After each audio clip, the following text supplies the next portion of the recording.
Welcome back to the Buck Sexton Show. Here I am trying to tell you guys about the Bernie Sanders plan for your health care, which is also really the Elizabeth Warren plan for your health care, which is incorrectly termed Medicare for all. It is not Medicare. It is, in fact, more expensive, more expansive than even Medicare is. Medicare is an entitlement that people pay into over their lives. Medicare is like Social Security in a sense, but for your health care.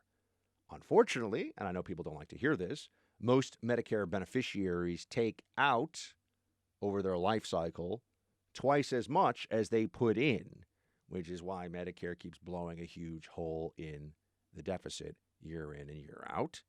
But at least there is that component of paying into it over time.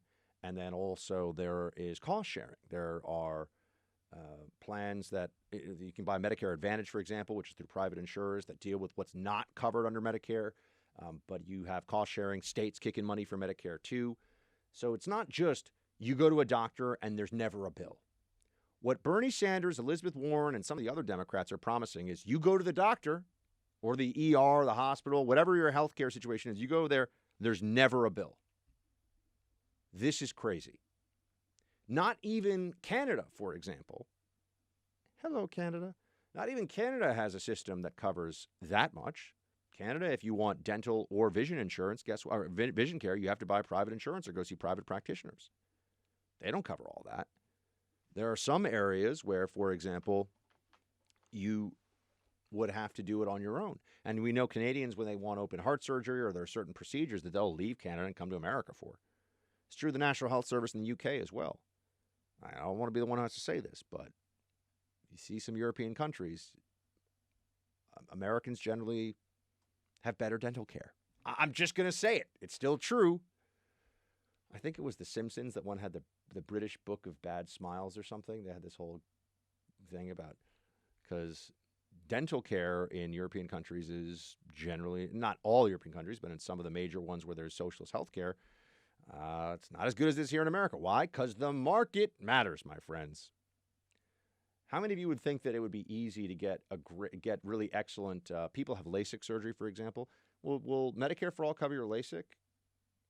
And is that just the way it's going to be? Everyone's going to have a surgery that runs thousands and thousands of dollars that's elective. Well, it's a great surgery. I know a lot of people have had it.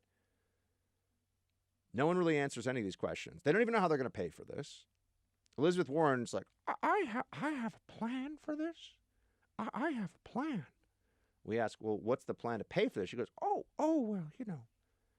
when your daddy always says 2 toads jumping around the back of a barn turns into a ham sandwich. I don't know how that happens, but it's one of these Elizabeth Warren truth-telling moments. She just makes up how folksy she is. She's so folksy. I'm just waiting for Elizabeth Warren one day to show up and pull out a banjo and just be like, hey, everybody, I come from Oklahoma. I went to all these fancy schools as a fake Native American, but I'm just one of you. And the rich want to take everything away from you. Do-do-do, playing the banjo. Elizabeth Warren is for Medicare for all. Bernie Sanders is Medicare for all. You have all these different Democrats who pretend that this is going to work. And the problem is there are a lot of very ignorant people out there who don't understand. There's 2 ways to attack why a Medicare for all. I mean, in the broadest sense, the history of central planning and socialism, and then the mechanisms of central planning and socialism. Now, on the history side, what you'll get into is often what I think you could call the Venezuela versus Sweden debate. We say, look at Venezuela. They say, well, look at Sweden. Even though Sweden actually was getting much poorer the more socialist it got, and then it turned around and became much more free market. It does have very high taxes and a large social welfare state. But most Swedes, by the way, are happy living a very boxed-in middle-class lifestyle. A lot of Americans would like the opportunity to grow wealth over time and leave their children better than they were. Swedes aren't leaving their children better than they were. They're leaving their children the same way they were. That's the plan. And we have a different approach to life. We have a more aspirational vision for our day-to-day. The Swedes just don't have that. Venezuela, the vision would be, can we have bread on the shelves and clean water to drink and not be living in this dystopian nightmare brought on by the desire of the central government in Venezuela, in Caracas, to institute all kinds of economic reforms rooted in social justice, rooted in socialism. So that's one. But the history of what has happened so far is illustrative of the problem, but only if you're willing to be honest about it. Then you just have the mechanisms of it. Why? Who will set the price for your surgery under Medicare for All? Who will determine what doctors you can see under Medicare for All? Anyone who tells you that there will not be restrictions placed does not understand how the world works. There are some doctors who have great reputations and work for facilities that are renowned. There are some doctors who went to medical school in the South Pacific somewhere in a place no one's ever heard of, and I would not personally choose to go under the knife with them wielding it. It's not hard in the internet era to figure out who is who. Guess what? People are all going to want to go to the best surgeon. Who determines whether you go to the best surgeon or not? It's not going to be the market price. It's going to be the government. How long will that wait time be? In fact, the best place to get sports medicine surgery done here in New York City is called HSS, the Hospital for Special Surgery. And I remember when I was thinking about having a major surgery there on my ankle, which I never did, which some of you have noticed who have met me, I kind of, not really limp, but I kind of have an uneven gait. I walk a little strangely because of the blown out tendons in my right foot. I mean, don't worry, I could still like crush libs and everything, but I do have like everybody, I've got a little bit of an issue. We've all got stuff. But I remember looking at the different hospitals. There was one guy of all the surgeons at the Hospital for Special Surgery, what they were doing there is surgeries. There was one guy who at that time would have taken my insurance, and the wait, this is private insurance, and the wait to see him was, I think, 6, maybe 9 months. There was only one surgeon on staff. The rest of them didn't take my insurance. In fact, a lot of them didn't take any insurance. So you would the only way you could see them is either you pay out of pocket or you have out-of-network benefits, which is always good luck with that. But that already exists here in New York. Imagine if now, instead of that system, what you have was just everyone's the same. Everyone gets the same. The government sends the check. So who determines who gets to see what doctor? Well, get ready to wait a very long time. And then when the costs start going up and up and up because people are going to want to see the best doctors, they don't want the best care, how are they going to limit those costs so they don't just completely destroy the economy? Rationing. This is guaranteed. It's guaranteed. It happens right now. I had people come up to me after this debate who were from who had dealt with the VA system. They said some people in the some VA facilities are pretty good, some are terrible, but by and large, it's not really working the way it's supposed to work. And I bring this up just because, because we're talking about healthcare, but 50% of millennials, according to Axios today, and 51% of Generation Z have a somewhat or very unfavorable view of capitalism, and 70% of millennials say that they would vote for a socialist. 70% of millennials say they would vote for a socialist. I mean, it's just stunning.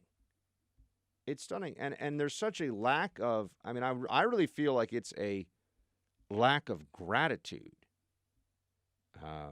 for what capitalism has done for so many of us. I mean, this system, and this is another one that came out of this survey. 1 in 3 millennials sees communism favorably. Now we start getting the definitional separation between communism and socialism. Socialism is a system of central planning with the redistribution of wealth at the hands of the government. Communism involves a revolutionary elite seizing or taking power in some capacity and then instituting a radical form of across-the-board pure socialism where the government controls the means of production as well as the means of distribution, and there's a central committee or a central party in charge of all of this. So it's non-democratic. It's just the people in charge of the people in charge. And it's a dictatorship of committee. In some cases, it just becomes a dictatorship of one, as we've seen in plenty of communist countries around the world. 1 in 3 millennials have a favorable view of communism. I have to wonder, if this is the case, is it because they're too stupid to know what communism is? Does that make me feel better, or is it preferable that they know what communism is, but are so deluded that they think that it just wasn't done the right way. That's always the excuse. It wasn't done the right way. There's a good way to do communism. I would like to know. Whereas, it's one thing to say socialism everywhere has been tried, has failed. It's true, but they'll cover it up with saying, oh, but look at this socialist country or that socialist program that hasn't destroyed everything. Well, it doesn't destroy everything, but it hasn't been a good idea. Name a place where communism has been tried and has not failed. I mean, other than CNN. But name a place where it's really been the governing system that hasn't resulted in economic deprivation and catastrophe. It doesn't exist. We don't learn the lesson. We don't learn the lesson. I mean, Bernie Sanders should not be taken seriously as a political candidate by anybody who knows history or economics. And yet he's number 2, I think, right now in most of the polls, or 3. He's top 3 for sure. And Elizabeth Warren is really Bernie Sanders just with a little bit less craziness. That doesn't make me feel good about things. That doesn't make me think that the future of this country is going to be particularly bright if either of those candidates were to become the next president of the United States, which then, of course, brings us to Joe Biden, great hope of the Democrats still to this day. I don't understand how he's been able to cling to this lead in the polls, although it's evaporated and Warren is beating him in some places. But the fact that he is still probably to be considered in a polling sense the front runner, even though his money situation has gotten very tight. Joe Biden tells us a lot about the Democratic Party today versus where it was before. It's clearly gone further to the left, which is why Biden has been abandoning a lot of his more centrist positions of the past in order to be more far left. But Biden's got bigger problems even than just his positioning on issues.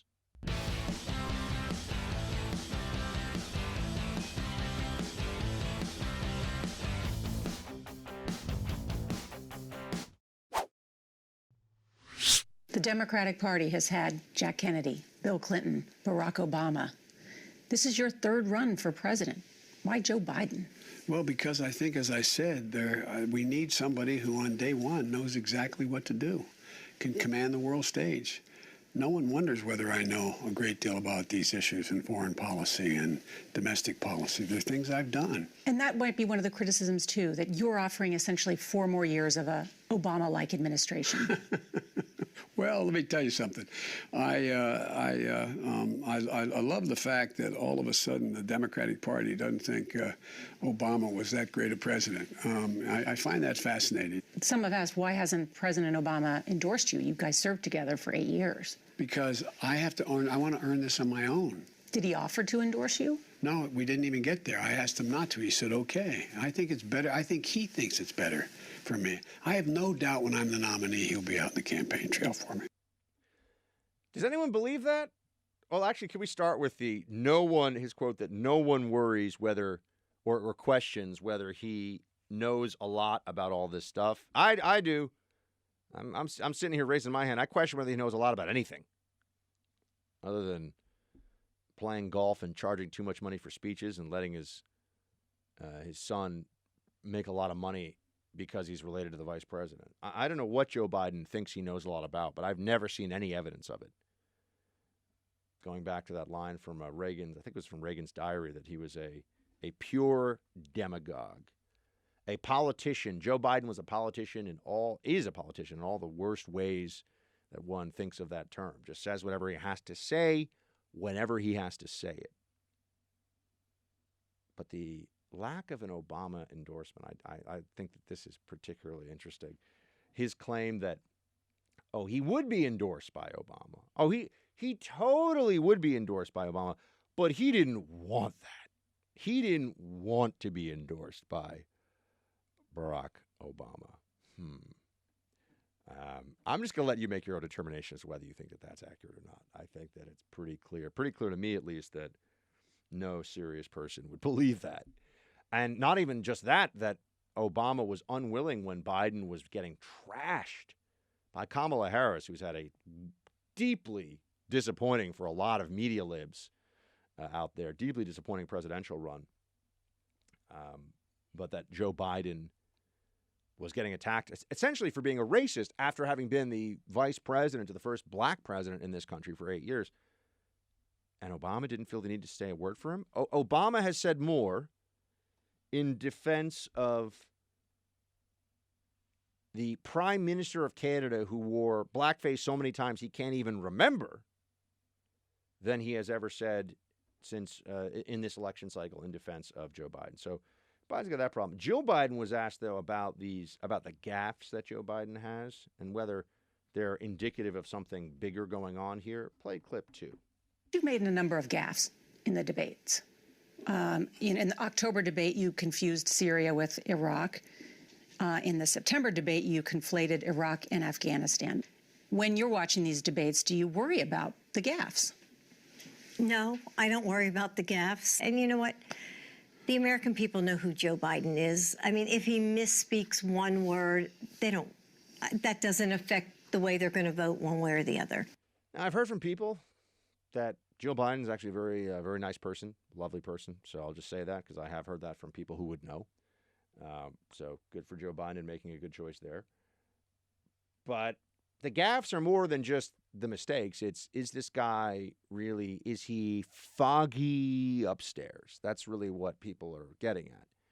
And as I've said, liberals open the door to this with all their Trump is crazy, 25th Amendment. Trump is mentally ill, 25th Amendment. Joe Biden is old. It seems old. And does not seem like he has a full command of his own intellectual faculties all the time. Seems like sometimes he zones in and out. We're going to sign up to have this guy be president for possibly 8 years? At what stage of this can we start to say that it's just narcissism for Joe Biden? Speaking of narcissism, you see that an advisor to Hillary Clinton said over the weekend that she believes that she was put on this earth to be president. I believe that that is true of Hillary Clinton, that she does believe that she was put on this earth to be president. I also believe that Hillary Clinton is narcissistic and kind of crazy. I think that the not being president thing has affected her in ways that we are still just figuring out now, that she's speaking out publicly, and that the media handlers and all this, there's not as much of an investment in perpetuating this mythology of Hillary Clinton, the brilliant tactician who understands everything and understands what's going on. No, I think that people now see that Hillary Clinton was what I've known her and many of you have known her to be all along, which is a grasping grifter who really just looks to advance herself and pretends to do so for some loftier principle, but really has no interest in anything other than the greatness and wealth, personal wealth of Hillary Clinton and her immediate family. But Joe Biden still clinging to some front-runner status despite his obvious limitations and just also lack of why. Why should it be Joe Biden? Even Joe Biden can't answer that.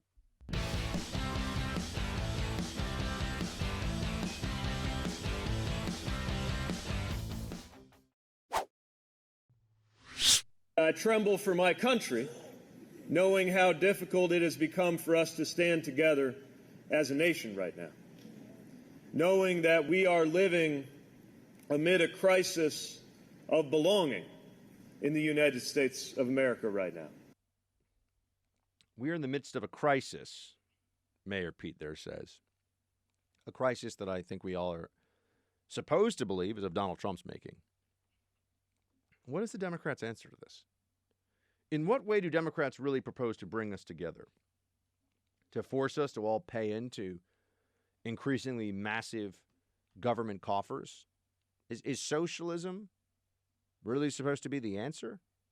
How do Democrats propose to inspire us and to bring us together as one people? I think it's also worth noting that the differences between left and right now feel like they are reaching irreconcilable difference status, that we have a level of separation in our culture, even within America, between left and right that seems like maybe it's not all that fixable sometimes. I wish I could say that wasn't the case, but I do think it can be the case.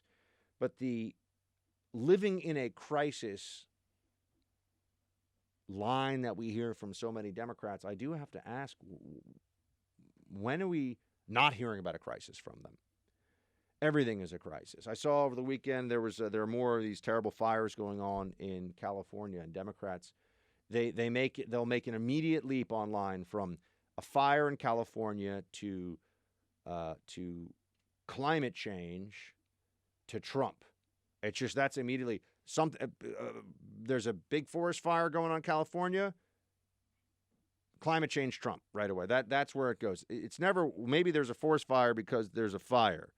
Or even beyond that, maybe because they don't do enough forestry in California anymore because of environmentalists' concerns to help clear out underbrush and prevent the immediate circumstances that can be much more likely to result in a catastrophic fire. No, everything becomes political right away. There's this immediate leap to, and not just political, but an effort to bash Trump, because we are living in a state of alleged crises, and there's never any, wait a second, was that really a crisis? I just saw over the weekend again that there was they're doing stories again about polar bears drowning, I think. We're hearing about that again now. Oh, the polar bears, the ice caps are melting.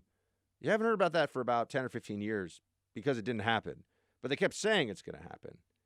And now we're hearing about we've got 12 years or 10 years or 8 years or whatever it is before we cross the point of no return. And then climate change will come for us all. I think we're getting numb to fake crises, and that worries me because we could face a real crisis as a country at some point in the future. There could very well come a time when there's something that all of us would have to admit is a crisis. I do worry, for example, about the future of the U.S. confronting China. China's got a much larger population. It has a much more clear, I believe, strategic plan in mind to take down the United States. And here's, for example, this is still what Joe Biden, not to bring this back to Biden, but producer Mark, would you please play clip 4? Here's the deal. Everybody talks about Biden says that China, if we do what we have to do, China's not a problem. Look, China's in real trouble, man. I spent a lot of time with Xi Jinping. I spent more time with them than any world leader before I left. Yeah, China's the one that's got all the problems. Joe Biden had also said that China is not a problem in the past, and he's not backing away from that still. That's the strategic leadership. That's the strategic leadership that you want to be in place. The guy who can't see the rise of China as a threat. I mean, that's a crisis. The opioids in this country are a crisis. I think what's happening in Mexico right now is at least the early indicators of a possible real crisis on our southern border after that takeover of a city by cartel members in Culiacan after they had seized Ovidio Guzman, the son of El Chapo Guzman, and the president, Lopez Obrador, decided that he would be released. That's scary stuff, right? I mean, we're talking about a crisis. There's real crises out there. And the focus from the left on fake crises, and I really will come into climate change is a fake crisis. It's just not a crisis. We can sit around and talk about this all day. It's not a crisis. But the focus on this takes away not only energy and resources from real problems, but it makes the discussion, so there's so much noise, there's so much overheated, nonsensical rhetoric about things that for people that are trying to live their lives and just do what they need to do, I'm sure it can feel like, how do I tell one crisis from another? And maybe we should just have other people be in charge of all this stuff. Maybe I should vote for the people that promise that the government's going to make all the crises go away. Government creates some of the crises we're facing. The government makes some of them worse. But we are, like the debt. You want to talk about a crisis? No one cares anymore. I came into conservative media when the Tea Party was basically at its, well, a year after it was really at its absolute height. But the Tea Party was such a powerful force, and people were very concerned and talking about the debt. None of that has changed, except it's gotten a lot worse. All of the arguments, all the things that were being said then about what would happen are still very much applicable today. The only real difference, the only real distinction is that we are much deeper in debt now than we were in 2010, and we're not hearing anybody talk about it. And, you know, it's a shame. I think right now in conservative media, if you did and many people who have radio shows and TV shows, they're obsessed with the ratings all the time. So they look at every segment and everything that happens, and they'll say whatever does well, they'll just say more of. And whatever doesn't do well, it doesn't matter what they think, they won't say that. There are a lot of hosts out there, that's how they run their shows. And I'm pretty sure right now, if you talk about the debt, people just go, don't care. feels very strange because 10 years ago, if you were talking about the debt when it was much less than it is now, people were worried about the future of this country. They thought it was an existential threat to our economy and therefore the American way of life and the American experiment. That's all gone away. So, Mayor Pete's talking about a crisis that doesn't exist. Meanwhile, crises that do exist feel like they're getting larger and worse around us, and we can't even agree on what's a crisis as a country. So how can we even begin to think that there'll be the basis for real action about any of this when we can't even decide what requires action? That's my concern for us going forward. That's where I think we've started to really run into some issues. We are going to, and issues that are only going to get worse. But with that, my friends, it's all going to be fine. Just keep listening to the Buck Sexton Show and tell some friends about us they listen to. Roll calls up.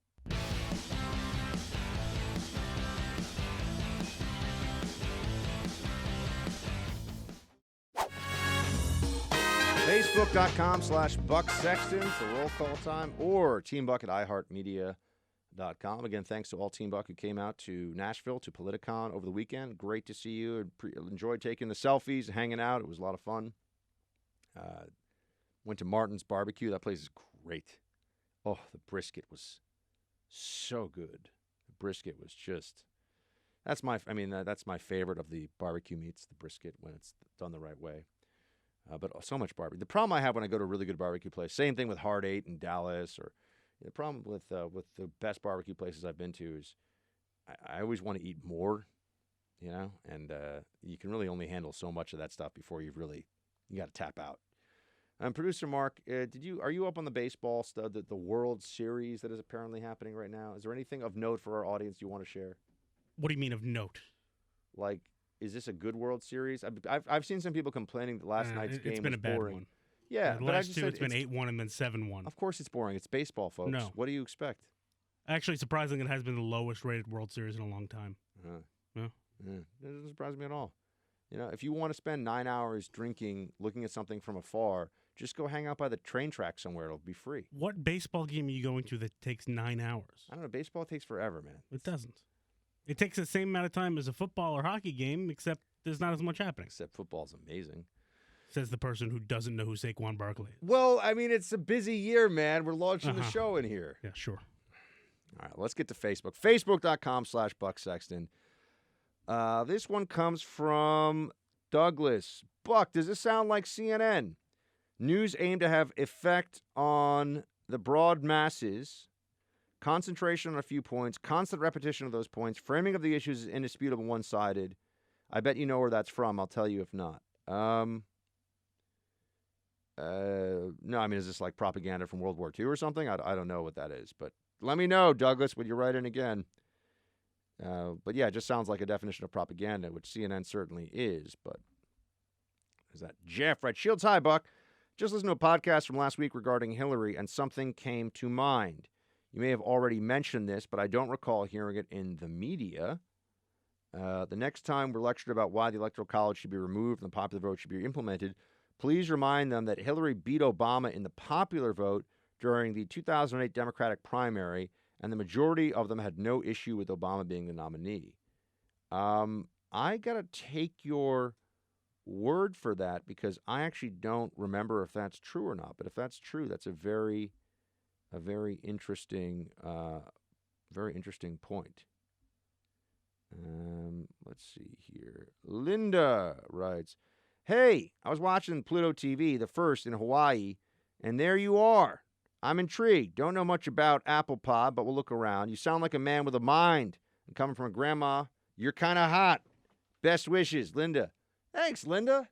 I'll take it. Take it where I can get it. Sounds good to me. No, producer Mark. No, we don't need to hear it. I wasn't coming over to say anything. But I have so many comments. All right. Just so many. Got to hit the mute button on producer Mark over here right now. You're busy. Make sure the podcast goes out with all the cool things the social media things you do. Do those things, well, please. People on social media love when I mock you. So. Well, there's that true. That too, or true. Both of those things. James, I think the left is on a mission to destroy this country for their own personal beliefs. Anything the Bible says is right, they will say is wrong. James, I'll just leave that to you, my friend. Let's see here. Rick writes, Buck, I'm a longtime listener who just upgraded to Mac operating system Catalina. It's a long story, but Catalina makes moving podcasts onto my iPod very cumbersome. Is there a location or a way to download your show as an MP3 file? This would simplify copying them onto my iPod. Producer Mark? I don't know. I'm not 100% sure, but I feel like if you go on bucksexton.com, you might be able to download it. Okay. I could double check on that, though. Yeah. I mean, let's say that's, we'll try that and see if that works, because I have no idea. So we'll just go with whatever producer Mark says. That certainly works for me. Douglas, can you give me an example of an agreement that is not quid pro quo? Okay. I mean, well, Douglas, yeah, sure. Like if I agree to write your son a recommendation for college, and I do that, that's not a quid pro quo, right? So there you go. There's an example of what's not a quid pro quo. If I do that though, and of your own accord, you send me a gift on my birthday, which is right around Christmas time, that's still not a quid pro quo. But if you say, hey, Buck, write my son a letter of recommendation for, all right, you guys know, you don't have to go through the rest of it. You get it. Philip writes, I'm guessing this is a photo of a giant trailer that says Team Buck on it. And he wrote, I'm guessing this was not you doing an outside broadcast in Montana today. Yeah, that was not the Team Buck mobile, but that's pretty badass, actually, I got to say. Let's have producer Mark can see this photo in the inbox. It's pretty legit. Well done with the Team Buck Montana, whatever that is. I'm assuming it's related to horses or something. John, if you're still in Nashville and anywhere near Morton Steakhouse, I'll buy you a mezcal. John, thank you for the offer, my friend. Unfortunately, I am back in New York City. I am not in Nashville. Nashville was a great town. I want to go back. I want to go back and check it out for sure, for fun. All right, here we go. Mark writes, hey, Buck, last Friday, a young person wrote into roll call asking why raising the minimum wage would be bad. I'll tell you why I'm scared of it being raised. I'm 16 years old, and I work at a feed store loading bags of animal feed into cars and stocking the warehouse. I get paid $7.50 an hour for what I do. If they raise the minimum wage to $10, I wouldn't be useful to the company anymore. I'd be let go because there's a limit to how much people are going to pay for each job. So in order to get our wages to go up, we should work hard and work our way up the line. Government regulation won't help us. We'd lose our jobs and the price for everything would go up if we raise it. Thanks, Team Whoa, Mark. Mark, that's a very good explanation of why raising the minimum wage is just not the panacea. It's a fun word to say, isn't it? Panacea that everybody says it is. Let's see. Next up here, we have Scott. Scott writes, hey, Buck, longtime listener, great admirer. Am I alone in thinking the Drudge Report has swung wildly anti-Trump since the impeachment farce shifted into fifth gear?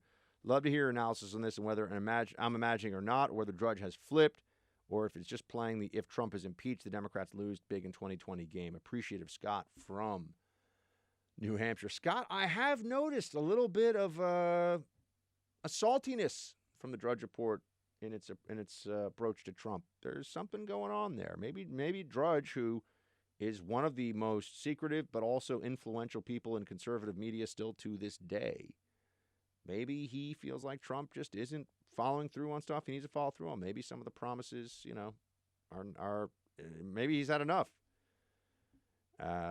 Ronnie writes, Buck, you have to have dinner in Nashville at Rodizio Brazilian Grill just off Broadway. Almost any kind of meat. We were just there a couple weeks ago. Have fun. Well, Ronnie, next time I'll definitely check it out. I will say one night on Saturday night we went out somewhere on Broadway, and I don't want to name it because I know it's a new place that just opened. The food was not that good, but that was our fault because we went somewhere for the live music and not for the. I didn't really do my usual deep dive on whether the food would be any good. Folks, that's going to be the show for today. As I always say, please do tell somebody this week about the Buck Sexton Show. Tell them they can download it for free on iTunes or wherever they listen to podcasts, the iHeart app, for example. we're going to have an amazing week of shows for you because we always do, and that's just how we roll. So I'll be back here tomorrow, same time, same place. Remember, channel 248 on Pluto if you're listening to the podcast. Just download Pluto TV. See you, talk to you tomorrow. Shields high.